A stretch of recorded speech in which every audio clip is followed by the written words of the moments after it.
على حسب ما مرني ومن تجارب الأولين، على حسب ما مرني ومن تجارب الأولين، وجهة نظر ويجوز فيها الاتفاق والانقسام. اترك مسافة كافية بينك وبين الآخرين. بعض البشر ودك حدود المعرفة معهم سلام، واصمت ولا تحرص على كثر الكلام. الصمت زين، اللي سكوته ساتره يمكن يعريه الكلام. وإذا تكلمت احذر تكون أكثر المتكلمين. السالفة لطولت يضعف معاها الاهتمام. وامزح، ومزح بلسانه خير من مزح اليدين. مزح الرجال العاقلة على حدود الاحترام.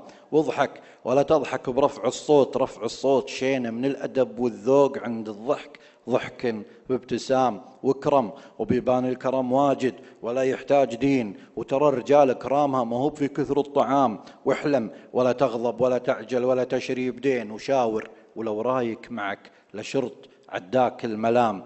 واللي شريت بدين لا تبطي على المتجملين. كل حلاله غالي عنده لو انه ما يسام. ولجاك مديونك معه بعض الوفا وبعضه الحين. فاستد باللي جاك وش دراك لله الدوام. وترى التغافل فيه لذة وانشد المتغافلين. ولجات كلمة توجع أطلقها مع سرب الحمام. وارضى إذا جاك الرضا لو العذر ما هو سمين. ترى التسامح ميزة السادة رفيعين المقام. وصادق، وإذا صادقت ما جربت ما صادقت لين. أما يطول بك السهر ولا يطيب الكل منام. واصدق مع نفسك وتلقى نفسك من الصادقين. النفس خيل إبليس لا تعطيه نفسك والجام. وإذا نصحت انصح خفا لا تفضحه في الحاضرين. ترى الرجال يقود هالين الحكي يقود الخطام.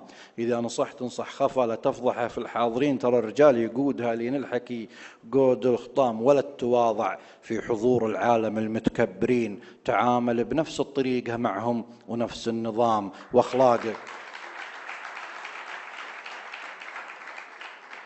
ولا تواضع في حضور العالم المتكبرين. تعامل بنفس الطريقة معهم ونفس النظام وأخلاقك وتواضعك. عامل بها المتواضعين. نصف الأدب مجاملة.